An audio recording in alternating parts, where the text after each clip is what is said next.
కొడంగల్ మాజీ ఎమ్మెల్యే పట్నం నరేందర్ రెడ్డికి బెయిల్ లభించింది. ఇదే అంశానికి సంబంధించి పూర్తి సమాచారం మా ప్రతినిధి ఉదయ్ లైవ్ లో అందిస్తారు. ఉదయ్, లగచర్ల ఘటనలో అరెస్ట్ అయిన నరేందర్ రెడ్డికి న్యాయస్థానం బెయిల్ మంజూరు చేసింది కదా, అలాగే నరేందర్ రెడ్డి సహా 24 మంది రైతులకు కూడా బెయిల్ వచ్చినట్టు తెలుస్తుంది. అప్డేట్స్ ఏంటి ఉదయ్? సునీత, లగచెర్ల భూ వివాదానికి సంబంధించిన గత కొద్ది రోజుల నుంచి కూడా లగచెర్ల గ్రామ ప్రజల్లో కూడా పెద్ద ఎత్తున కూడా ఉద్యమం నడుస్తుంది. ఇందులో భాగంగా ప్రభుత్వం ఏదైతే ఫార్మా కంపెనీ విషయంలో భూములు గుంజుకోవడంతో పాటు అక్కడి ప్రజలు కూడా వ్యతిరేకించిన పరిస్థితి మనం కొద్ది రోజుల నుంచి కూడా చూస్తూ ఉన్నాం. ఆ సమస్య ఎప్పటి నుంచో ఉన్నప్పటికీ కాకపోతే ప్రభుత్వ అధికారులపై ఎప్పుడైతే దాడి జరిగిందో అప్పటి నుంచి కూడా ఈ సమస్య తీవ్ర ఉధృతంగా కూడా జరిగిందని కూడా చెప్పుకోవచ్చు. అందులో భాగంగా అక్కడి స్థానికులను ఎలాంటి అంటే అక్కడ అల్లర్లో లేని వాళ్ళని కూడా అరెస్ట్ చేసి జైలుకు పంపించిన పరిస్థితి మనం కొద్ది రోజుల నుంచి కూడా చూస్తూ ఉన్నాం.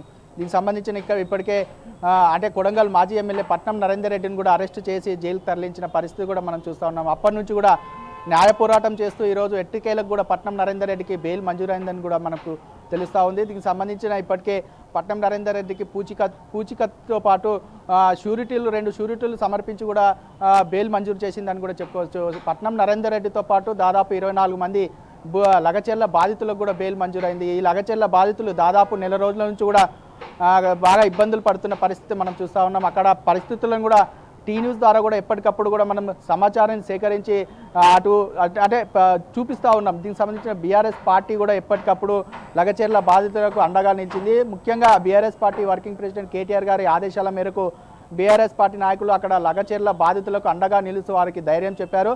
దాంతోపాటు BRS party working president Lagacherla బాధితులను తీసుకొని కూడా వారికి ధైర్యం చెప్తూ బీఆర్ఎస్ పార్టీ పక్షాన మీకు అండగా ఉంటుంది, మీకు మేమున్నామని చెప్పేసి కేటీఆర్ గారు కూడా భరోసా ఇచ్చిన పరిస్థితి మనం చూస్తూ ఉన్నాం. ముఖ్యంగా కొద్ది రోజుల ముందు అంటే ప్రెగ్నెంట్ లేడీ ఉన్న విషయం కూడా తెలుసుకోకుండా ఆ ఇంటి మనుషులను తీసుకోకపోవడం పట్ల అక్కడ ఉన్న ప్రెగ్నెంట్ లేడీ కూడా ఎంతో బాధతో కూడా నిలిచి ఉందని కూడా మనం చూస్తూ ఉన్నాం.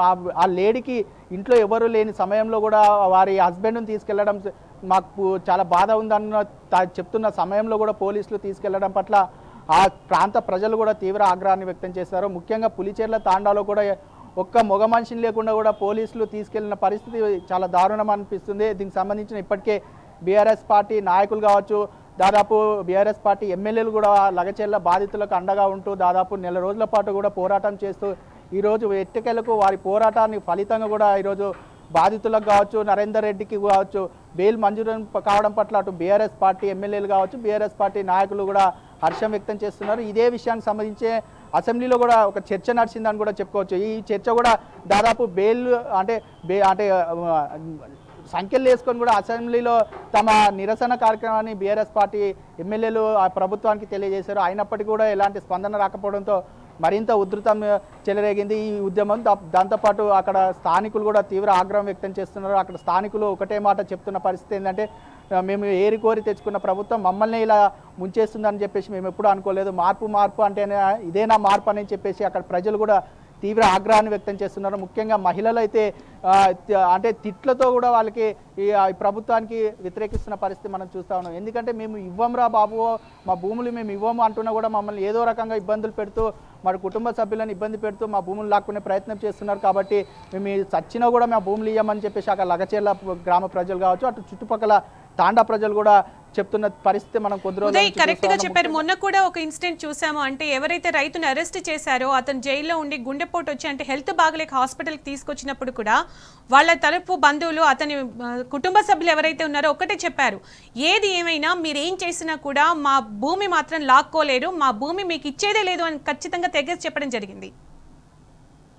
ఎస్ సునీత, మీరు చెప్పిన విధంగానే లగచెర్ల బాధితులను అరెస్టు చేసి సంగారెడ్డి జైల్లో వేసిన నేపథ్యంలో అక్కడ ఉన్న బాధితుల్లో 2కి గుండెపోటు వచ్చింది. ఆ గుండెపోటు వచ్చిన వ్యక్తులని సాధారణంగా ఖైదీలను నామమాత్రంగా తీసుకెళ్లి వైద్య పరీక్షలు నిర్వహిస్తారు. కానీ అలాంటి తరుణంలో గుండెపోటు వచ్చిన వారిని సంఖ్యలతో ఆసుపత్రికి తీసుకెళ్లి వైద్య పరీక్షలు చేయించడం ఏంటని చెప్పేసి అటు న్యాయవాదులు కూడా కొంత ఆలోచన చేసిన పరిస్థితి మనం చూస్తూ ఉన్నాం. ముఖ్యంగా ఏదైతే అరెస్ట్ చేసి తీసుకెళ్ళి అంటే గుండెపోటు వచ్చిన వ్యక్తిని అరెస్ట్ చేసి తీసుకెళ్లిన తరుణంలో వారి కుటుంబ సభ్యులను మనం మాట్లాడించే ప్రయత్నం చేయగా వారు చెప్తున్న సమాధానం ఏంటంటే, మేము వెళ్ళి మాట్లాడదామన్నా కూడా మమ్మల్ని దగ్గరికి రానివ్వలేదు, మేము గట్టిగా మాట్లాడితే మమ్మల్ని బయటికి పంపించారని చెప్పేసి వారి కుటుంబ సభ్యులు కూడా ఆరోపిస్తున్నారు. కనీసం గుండెపోటు వచ్చిందనే సమాచారం మాకు తెలియదు. కేవలం మీడియా ద్వారానే మేము తెలుసుకొని మా కుటుంబ సభ్యులు అంటే మేమంతా వెళ్ళి మాట్లాడించే ప్రయత్నం చేశామని చెప్పేసి కుటుంబ సభ్యులు టీ న్యూస్ ద్వారా కూడా తెలియజేశారు. దాంతోపాటు కుటుంబ సభ్యులు అందరూ కూడా అక్కడ ఉన్న స్థానిక ప్రజలు కావచ్చు ఎప్పుడెప్పుడు ఏం జరుగుతుందా అని చెప్పేసి మేము భయాందోళనకు కూడా గురవుతున్నాము. మా కుటుంబ సభ్యులను వెంటనే విడుదల చేయాలి. ఇప్పటికే దాదాపు నెల రోజులైంది. ఇన్ని రోజుల పాటు ఎలా ఉన్నారు, ఏంది వారి ఆరోగ్య పరిస్థితి ఏందని కూడా కనీసం తెలియజేస్తలేరు. ఊర్లో కనీసం ఒక మగ వ్యక్తిని కూడా ఉండనియట్లేదు. చదువుకునే విద్యార్థులు సైతం అక్కడ నుంచి వెళ్ళే పరిస్థితికి వస్తుంది. ఎందుకంటే ఇక్కడ ఉంటే మమ్మల్ని కూడా ఏదో రకంగా అరెస్ట్ చేసి తీసుకెళ్తారనే ఒక భయంతో కూడా మా పిల్లలు కూడా పారిపోయిన పరిస్థితి కల్పిస్తూ ఉంది అని చెప్పేసి అక్కడ కుటుంబ సభ్యులు తెలుపుతున్న పరిస్థితి మనకు కనిపిస్తూ ఉంది. మరోపక్క అటు ఏదైతే గుండెపోటు వచ్చిన వ్యక్తికి సంఖ్యలేసి తీసుకోవడం పట్ల ఆసుపత్రికి తీసుకెళ్లడం పట్ల తెలంగాణ రాష్ట్ర వ్యాప్తంగా కూడా కొంత అసహనానికి గురైంది. ఎందుకంటే ఒక ఖైదీని